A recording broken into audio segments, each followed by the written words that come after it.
My brothers and sisters who are in Christ, this is Minister Charles Brown from the Doctrine Institute of Jesus Christ.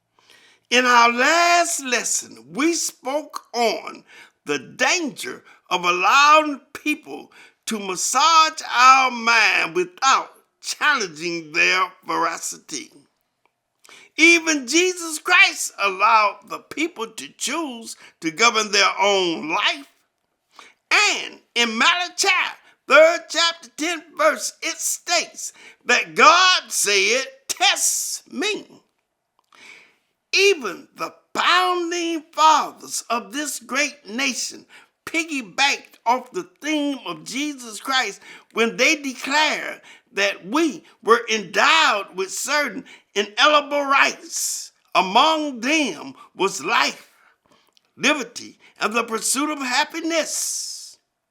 Since we know how the word life applies to society, let us focus on how the phrase liberty and pursuit of happiness applies to society.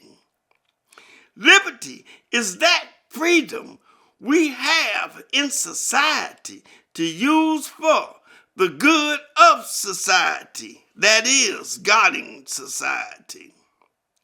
Again, the pursuit of happiness in society is when the people strive for a peaceful society free from disease and everybody's values and principles are in harmony with each other.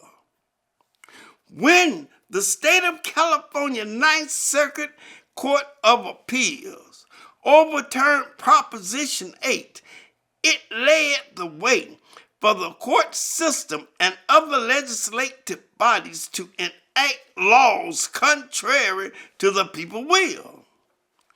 Now, our national leaders and the media have stolen a national election, thereby violating the people's right to choose. The people cease to have a say in how their lives will be governed. In other words, our liberty and pursuit of happiness is being threatened. Since we have allowed a few people to dictate what kind of society we should live in, our children is at risk of living in a diseased and morally desolate society. A disease society because the Center for Disease Control declares that AIDS was once called the gay disease, and HIV and AIDS is a direct result of this behavior. It is unimaginable that former President Barack Obama aligned himself with the Ninth Circuit Court of Appeals to enact a behavior that is going to wreak havoc across this society. This is so because there is no cure in sight for AIDS. You tell me why a society will embrace a behavior that will kill you. Again, our children are at risk of living in a moral decadent society because our leaders have taken away our freedom to choose through thievery of the vote. When the District of Columbia councilmen voted to impose its will on the people of the District of Columbia by making it law to recognize gay marriages and not allowing the people to have a say in the matter, it joined a host of other states that not only threaten the will of the people, but suppress the people's freedom of speech and expression. Tactics like this is what led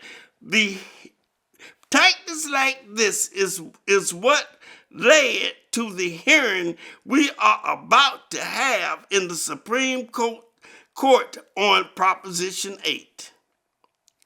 This This way of thinking was born out of how we execute our foreign affairs policies. This caused hatred toward the United States from other countries. An example of this misguided way of thinking is demonstrated in the United States policy on Uganda.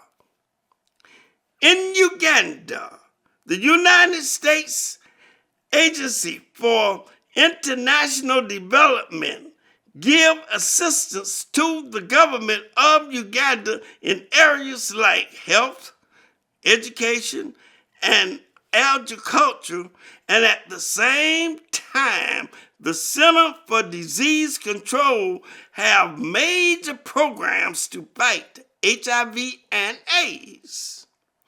Since the problem of AIDS was so extensive in Uganda, its government proposed to criminalize homosexual behavior to fight AIDS in their country.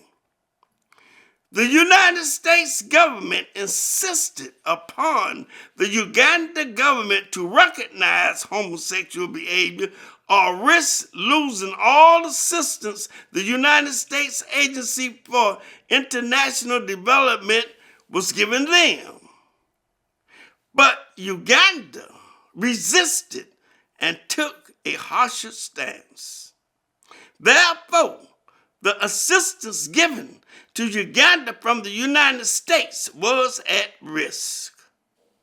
How can one government dictate the domestic policies or law of another government through foreign policy? Is it morally right for the United States to hold hostage a sovereign government because of its domestic policy?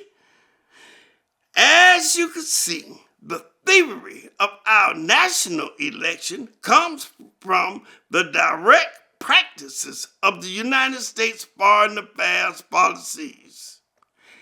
If this government can force its will on the people of the world, it can do the same to the people in the United States.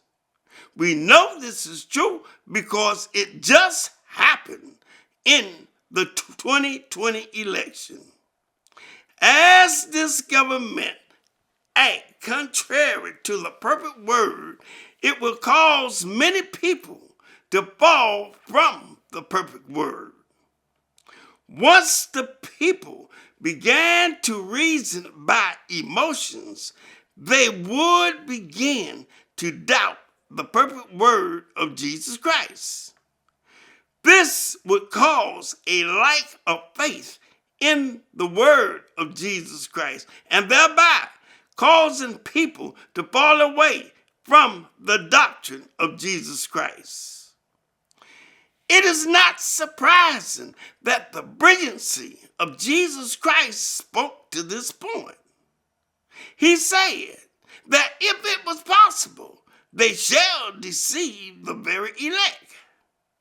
As we can see, there will be many who will be deceived by the psychology of those scholarly people who we so dearly put our trust in.